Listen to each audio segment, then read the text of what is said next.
If you've done art for long enough, you've probably figured out that anatomy is not the most fun thing you can learn. Some people love it, some people hate it, but you still have to learn it.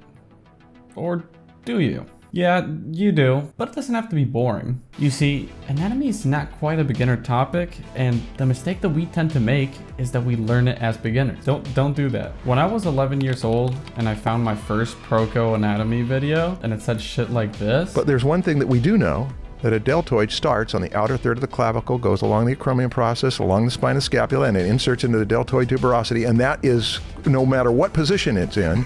You best believe that within like 5 minutes of that shit, I was spent. I was like gone, playing Call of Duty Black Ops 2 or something in the background. Why? Because anatomy is fucking terrifying. So, to save you from the frustration that comes with learning anatomy a little bit too early, I actually compiled a few tips and things you should probably learn before you get to your anatomy sodomy.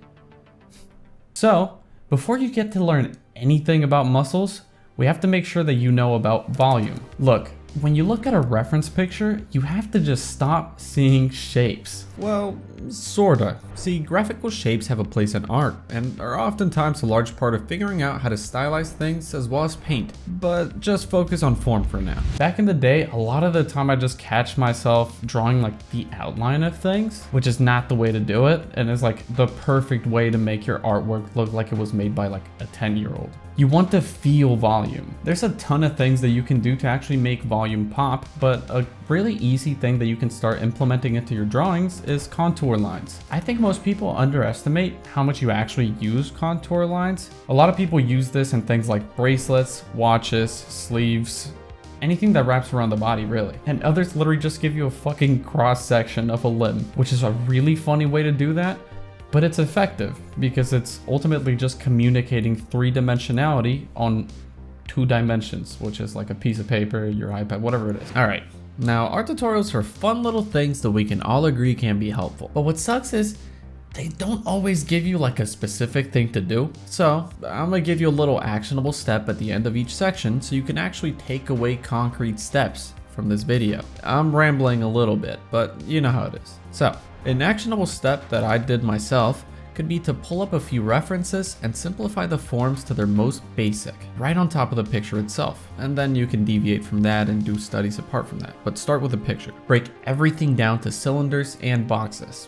Maybe even toss in some spheres if you're feeling a little crazy. I actually really like how this artist I found on ArtStation does his breakdowns. Not only is he breaking down the anatomy to simplified forms, or well, simplified forms, because they're still pretty complex, but he's also adding contour lines that go through the form, so you know where the form is in space. I encourage you to take a page out of his playbook on this one, and make a few studies like that. Do this enough and you'll start seeing more form and references where maybe shapes were all you were seeing. This will hopefully place you at a good enough spot where you can actually start learning about anatomy. Now that your little sniffers can sniff out 3D form from a mile away, it's time that we actually give those forms some life through gesture. Gesture is actually a pretty simple and straightforward thing, but a lot of people tend to get it wrong. This isn't as much of an anatomy topic as much as it is a figure drawing topic, but I'd be doing you a disservice by not showing you how to make your drawings look more alive, rather than those really shitty mannequins that you buy at the art store. See, the biggest mistake that I actually see with gesture is that people pay too much attention to those little bumps and like contours of things, rather than the motion and flow of those forms. Now I know, you're trying to learn anatomy, but now here I am telling you to forget anatomy. Well, that's what you gotta do. Like, gesture is pretty much just making a slightly more complicated groovy stick person. It's not about making a photorealistic person. It's all about motion. Let me give you an example. Say I got 60 seconds to draw this pose. Now, a beginner might think that they have to rush to draw every single bump on the outline of this figure. Well, what you should do instead is just simplify. There's only really a few key things you need to communicate effectively in a gesture. Things like the head, the torso, the legs, and the arms. And they all can be simplified to like a stupid degree. It's all up to you and your ability to whip these bad boys up quickly. Now let's get to that practical thing you can do. A good way to practice this could be to just do quick 10-minute gesture drawing sessions as a warm-up every day, with each pose being roughly about 1 minute. When breaking down the poses, pay attention to the flow of the forms and try your best to simplify all of the forms to the best of your ability. So now that you're able to recognize both volume and gesture, it's time that we get into something that I like to call intuitive anatomy. Before me from the past can keep telling you about this concept, let me tell you why it is so pivotal to you learning proper anatomy. Intuitive anatomy isn't a replacement for anatomical knowledge. It's more of a primer in a sense. It helps with getting you to a point where once you go into anatomy classes, you're simply refining concepts you already sort of grasp, instead of having to absorb all of this brand new information. Or pretty much you're editing something rather than actually building it from the ground up. Anyway, intuitive anatomy is really just feeding your visual library. You're pretty much taking a reference, analyzing it, doing several studies of it, maybe things like the form study I talked about earlier, and then finally, once you do all that, putting the reference away, getting more reference, and restarting the process. You're basically learning anatomy intuitively.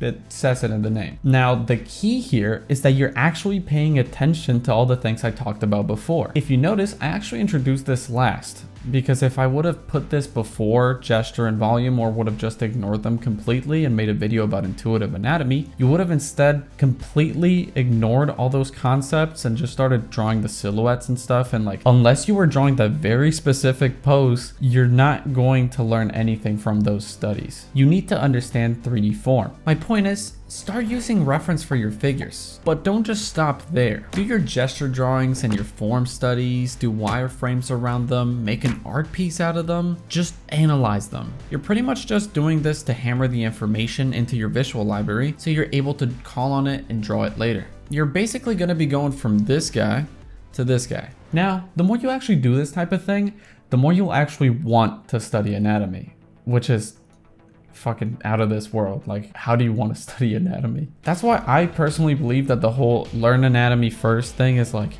awful for artists. Like, it completely turns you off learning anatomy because it's pretty much just bombarding you with things that you're not even ready to comprehend yet. Like, if you're not already drawing a body semi-well, how is learning what a rhomboid is gonna help you?